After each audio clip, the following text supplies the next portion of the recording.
Okay, so for the next section, we've just finished page 89, where Thoreau has convinced Waldo to come speak to the crowd. So he is ringing the bell. Hey, everybody, come listen. Waldo, or Emerson's coming to speak. Well, then on the very next page, page 90, Lydian shows up. Remember, that's Emerson's wife, and she says he's not coming. He changed his mind. He needs time to think about it. So, of course, Thoreau is very disappointed. He says as much to Lydian, and Lydian says, you know, Henry, you don't really even know my husband. You say you're best friends, but you don't know him. You've made him into an ideal, and that's not really who he is. Give him the freedom to be who he is, like he gives you the freedom to be who you are. So that takes you through page 92. Now, on page 92, things get really weird in this play, okay? Very, very strange. Imagine this as like a dream, okay?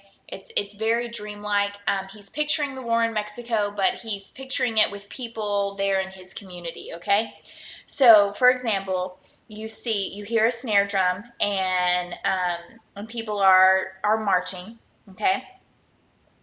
And forward to Mexico, hate 2, 3, 4, hate 2, 3, 4, right? It's a dream, so everything's kind of warped and strange. Well, Bailey, remember, who is Thoreau's jail cellmate, is in the dream, and the sergeant prods him awake, puts on a cap, and is instructing him to shoot. And they're telling him, and General Ball, who was Deacon Ball, right, who's been kind of the enemy to Thoreau this whole time, is trying to get Bailey to shoot. Learn to kill, he says. And Bailey's like, I'm not going to shoot them. They've not done anything to me. And then everybody turns on Bailey, calls him all kinds of bad names. And then they see Henry, okay? And they're like, why doesn't he have a gun? Okay, so they shake him awake. Sam is the sergeant. And remember, Sam's the one that put Henry in jail, even though he didn't really want to put Henry in jail. And Henry says no, he doesn't want the gun. But he's forced to take it. So he's holding it, like he doesn't want to touch it, but he's holding it. And so they go through it, and Henry's like, no, I'm not going to go. I'm not going to go. Well, then his mother appears, right? And she's like, oh, just do it, honey. Do the right thing. And then you still hear the hate 2, 3, 4 in the background.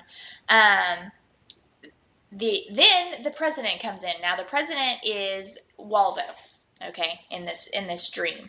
And all of them are telling him, go along, go along, go along. And Henry runs up to Waldo, the president, and tries to tell him something, but nothing is coming out of his mouth. No sound can be made. And so it's very frustrating. And then the general asks the president what he wants to do, and the president says, I need more time to collect my thoughts, which is exactly what Waldo said to Thoreau whenever he was going to come speak in the square and then didn't show up. So anyway, then they see Williams come in, and he's holding a Mexican flag. So what's happening here is they're combining the race slavery issue with the Mexican War. Okay, so Williams, who's representing slavery, is also representing the in Thoreau's eyes at least, helpless victims in Mexico that America is fighting at the time. Okay, so anyway, he comes on. Henry's trying to help him run away. And they're excited. He gets away. But in the gunsmoke, what he sees is that the little drummer boy has been killed. And the little drummer boy is little Edward. Remember Waldo's son that Henry took care of, that he just loves dearly? And so the idea here is that it's not always the victim you intend that's victimized. Okay. And so it's a lot of chaos. Henry asking for someone to help, nobody hearing him, nobody hearing what he's trying to say. He's not able to make noise. He's begging them to stop. And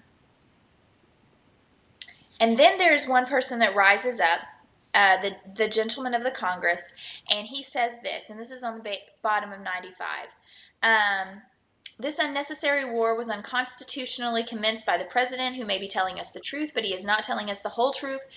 He has swept the war on in the showers of blood. His mind, taxed beyond its powers, is running out like some tortured creature on a burning surface. Okay.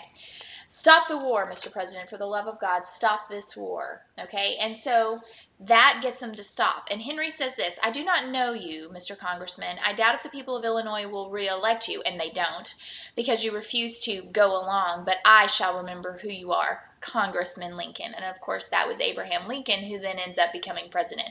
Coincidentally, he wasn't re-elected to Congress. He wasn't the next term, but then eventually he was elected as president. So this finally fades, and you can read there, the stage directions are important. And then he sees John, and John's there dying on the battlefield. And again, he's going, I can't do anything to save you. And then Sam wakes Henry up, and it's all been a dream.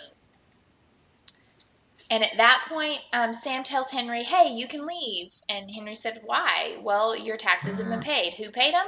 Turns out his aunt paid him. And so he gets very angry at this, and he says, Aunt Louisa, why couldn't you leave your nose and your false teeth out of my life? I hereby excommunicate you from the Milky Way.